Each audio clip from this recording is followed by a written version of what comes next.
Vibrant GS study centre में आप लोगों का स्वागत है। जैसा कि पीजीटी भारतीय इतिहास का कोर्स संचालित है आपके संस्थान में, और हम लोगों ने पाषाण काल के बारे में पढ़ा। निम्नपुरा पाषाण काल के बारे में, मध्यपुरा पाषाण काल के बारे में, उच्चपुरा पाषाण काल के बारे में। उसके साथ ही साथ हम लोगों ने मध्य पाषाण काल पर चर्चा किया, नव पाषाण काल पर चर्चा किया, और उससे संबंधित महत्वपूर्ण तथ्यों का हम लोगों ने अध्ययन किया।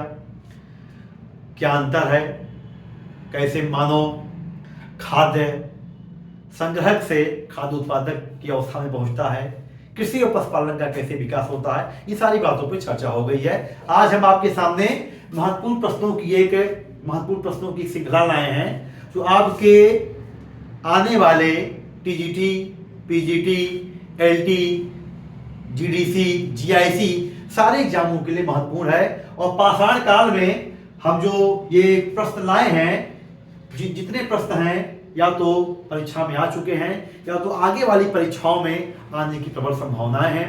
इसमें से कुछ नए प्रश्न भी हैं, और इसमें से कुछ प्रश्नों की चर्चा हम क्लास के दौरान भी किए हैं, वो आपका रिवीजन भी हो जाएगा। तो हम एक एक प्रश्नों की आज चर्चा करेंगे, और इसको आप लोग नोट करिए, इसको ध्यान में बैठाइए। ऐसे प्रश्न आपकी परीक्षाओं में पूछे जाएंगे। ठीक, देखिए पाषाण काल से संबंधित महत्वपूर्ण प्रश्न। पहला प्रश्न देखिए, भारतीय स्थल पर गड्ढे खोदने के साक्ष्य। कहने का तात्पर्य है कि वह कौन सा भारतीय स्थल है जहां से गड्ढे खोदने के साक्ष्य मिले हैं। नव पाषाण काल का कौन सा स्थान है भारत में जहां से गड्ढे खोदने या गर्त आवास के साक्ष्य मिले हैं।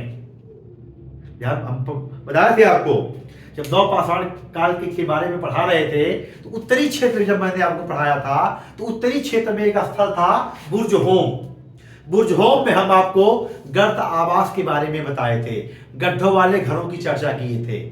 उसी प्रकार गुजरात में एक स्थान है रंगपुर, वहां से भी गर्त आवास के साक्ष्य मिलते हैं। तो दो स्थान हो गए, नोट कर लीजिएगा। एक स्थान रंगपुर हो गया, एक स्थान बुर्ज होम हो गया। दोनों स्थानों से गड्ढे खोदने के साक्ष्य मिलते हैं। ठीक, चलिए आगे प्रश्न में हम आए। देखिए अगला प्रश्न, भारतीय उपमहाद्वीप में प्राचीनतम नवपाषाणिक स्थल।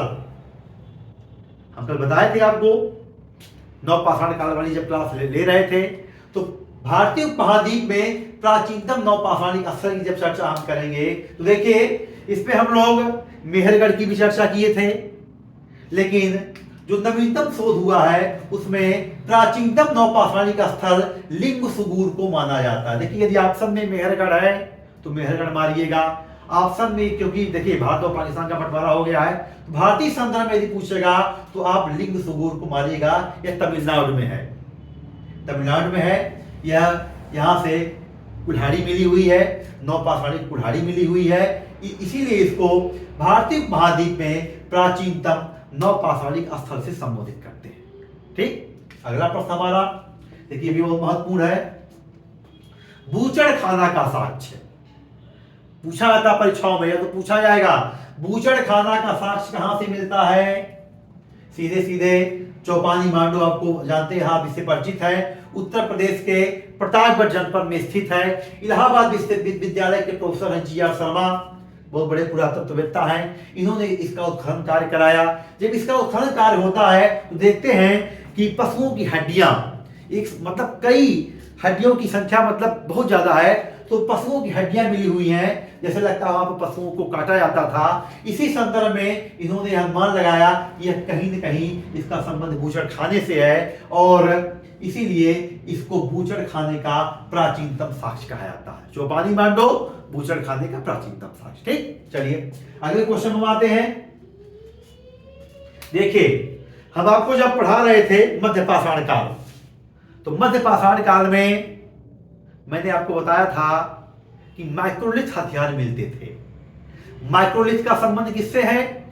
जहां आपके प्रश्न पत्र में आए माइक्रोलिथ, दिमाग में सीधे आपके जाना चाहिए हम मध्य पाषाण काल की चर्चा कर रहे हैं। तो माइक्रोलिथ मतलब मध्य पाषाण युग में सामान्यतः पाए गए हैं। तो छोटे छोटे जो हथियार हैं जिनको माइक्रोलिथ कहा जाता है, कहां पाया गया है? मध्य पाषाण काल में पाया गया है। ठीक, चलिए अगला प्रश्न, किस नवपाषाणिक स्थल से हड्डी के उपकरण प्राप्त हुए हैं? आपको जब हम विभाजन कर रहे थे नवपाषाण काल का, तो हम उत्तरी क्षेत्र और मध्य गंगा घाटी की चर्चा किए थे। तो उत्तरी क्षेत्र में हम आपको बताए थे कि गुफ करार है, बुर्ज होम है। मध्य गंगा घाटी में आपको हम चिनाद की चर्चा किए थे। बिहार के छपरा जिले में है, नहीं सॉरी, बिहार के सारण जिले में है। तो चिनाद एक ऐसा नवपाषाणिक स्थल है जहां से हड्डी के उपकरण मिलते हैं। बड़ा महत्वपूर्ण है। और महत्वपूर्ण क्यों है? किसकी हड्डी है? हिरण की हड्डी है।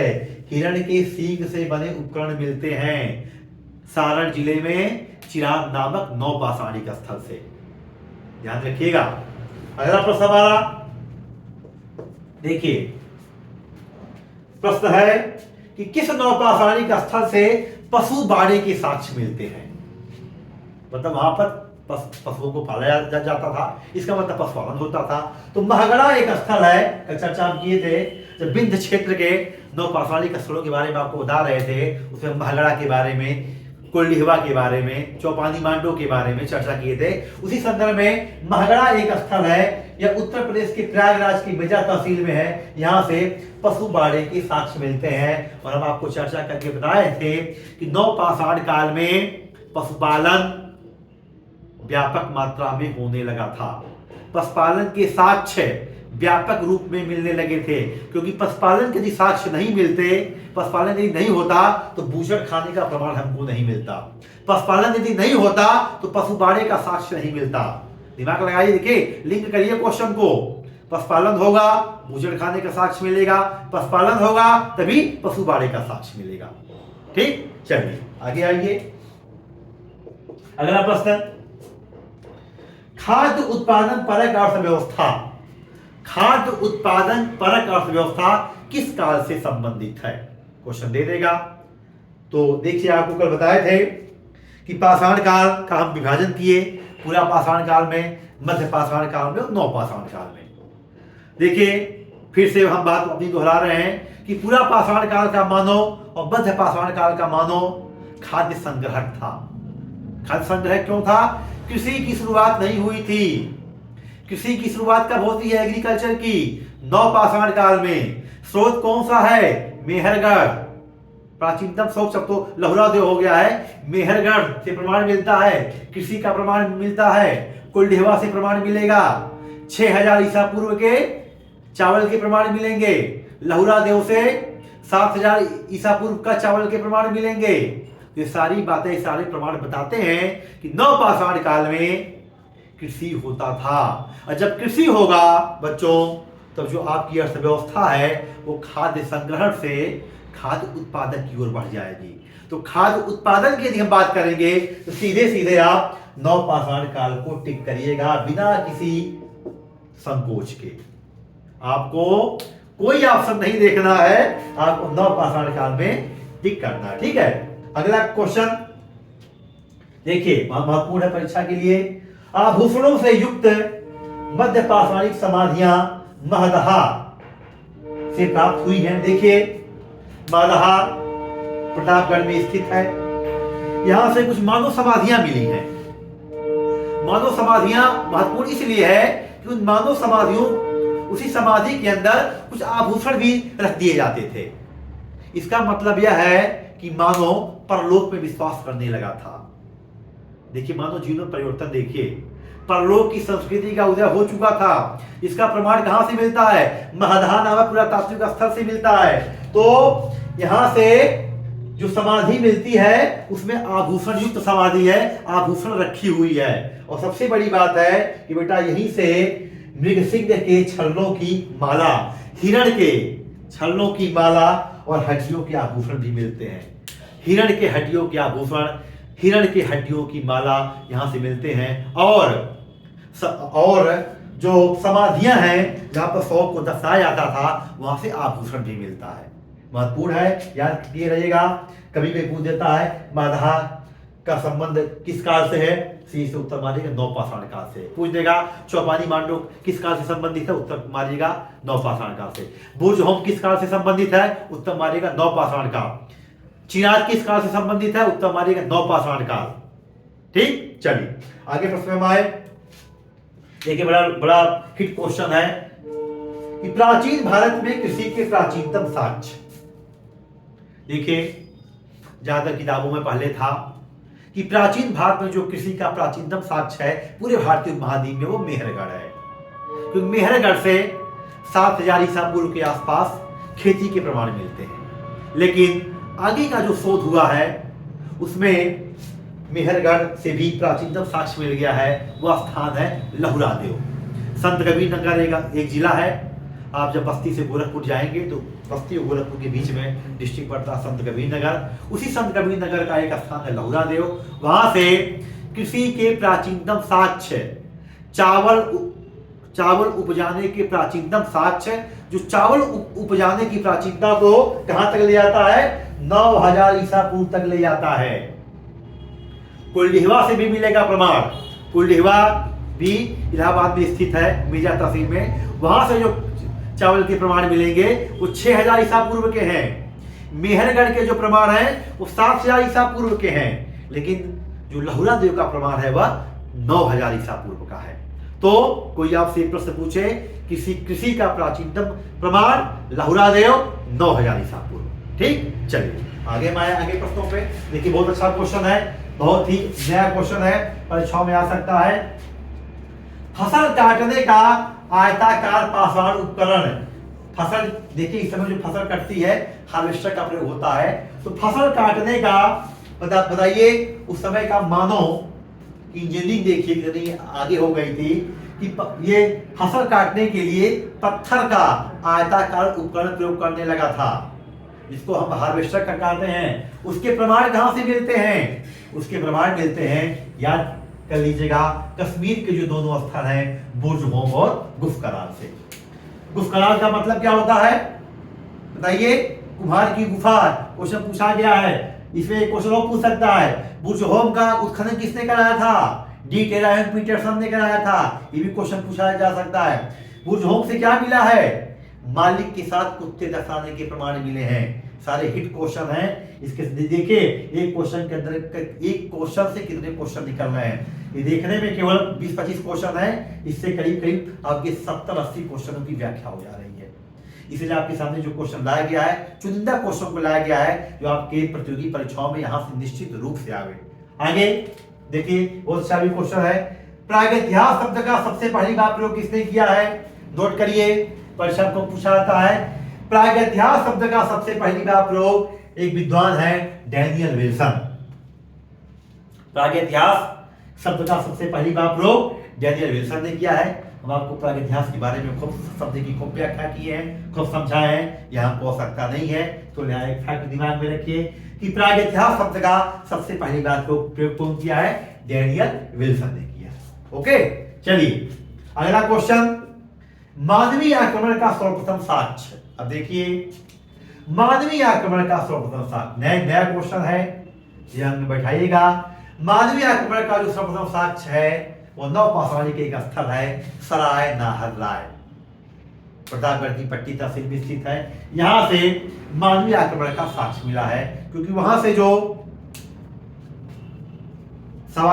समाधान होते थे, वहां से जो हड्डी वगैरह मानव की मिली है उस पर ऐसे कुछ चिन्ह अंकित है, जैसे लगता है कि उनको मारा गया है या काटा गया है। इसीलिए यह अनुमान लगाया जाता है कि यहाँ पर किसी ने आक्रमण किया होगा।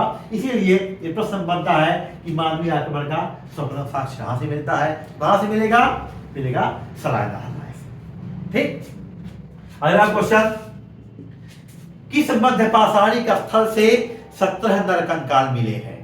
बड़ा हिट क्वेश्चन है, पीसीएस में पूछा गया है कई बार, टीजीटी पीजीटी में अनगिनत बार पूछा गया है, आरपीएससी राजस्थान प्रवक्ता राजस्थान हायर में पूछा गया है। तो एक स्थान है मध्यपाषाण काल का बेटा लखैया, मिर्जापुर में स्थित है। आपको बताए थे लखैया के बारे में जब हम चर्चा मध्यपाषाण काल की कर रहे थे, तो लखैया से 17 नरकंकाल मिले हैं। ठीक, अगला क्वेश्चन देखिए, एक सामान्य बात मतलब दिमाग में गुजरता है कि मानव ने सबसे पहले किस अनाज का प्रयोग किया? मानव ने बेटा सबसे पहले जौ का प्रयोग किया। याद दिमाग में बैठा लीजिएगा, गेहूं मत मारिएगा, चावल मत मारिएगा, धान मत मारिएगा, सीधे सीधे उत्तर क्या मारेंगे? जौ मारेंगे।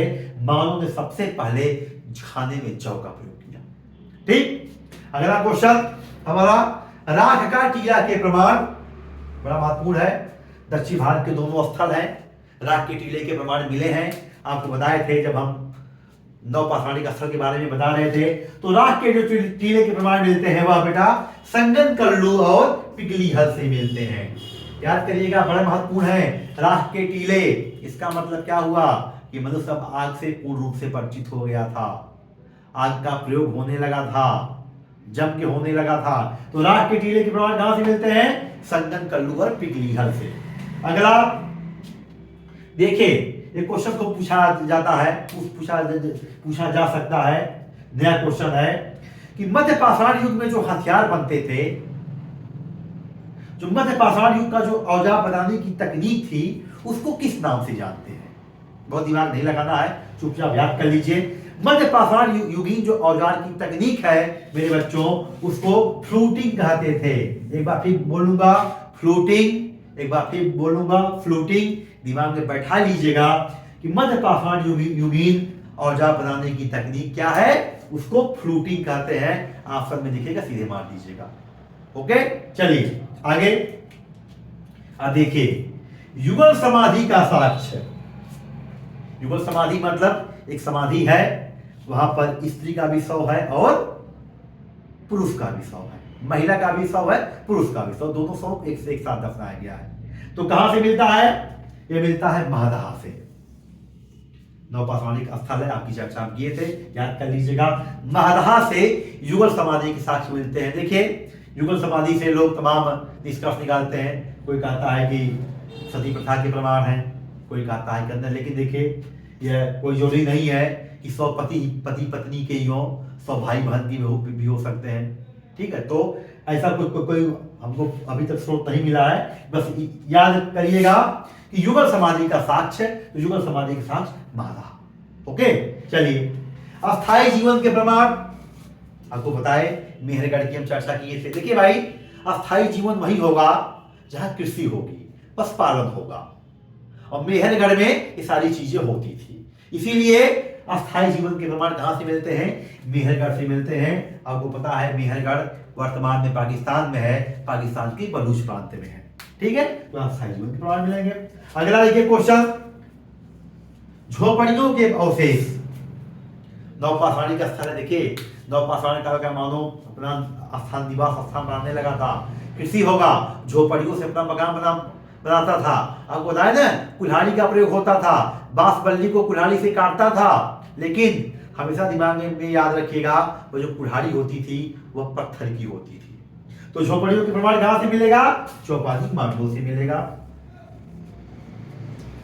और अगला क्वेश्चन, हमारा अंतिम क्वेश्चन आज की क्लास का, एक ही कब्र से 3 मानव कंकाल, बड़ा महत्वपूर्ण है। देखिए, अभी तक तो महदहा से युगल समाधि मिला है, अब एक स्थान दमदमा है उसी के बगल में, वहां से क्या मिलेगा?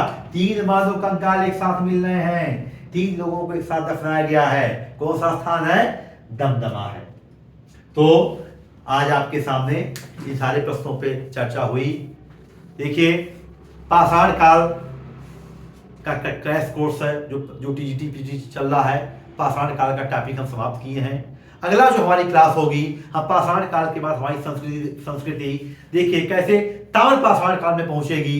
मनुष्य अब पत्थर के साथ साथ तांबे का प्रयोग करेगा। तो कल वाली क्लास में हम ताम्र पाषाण काल आपको पढ़ाएंगे। धन्यवाद।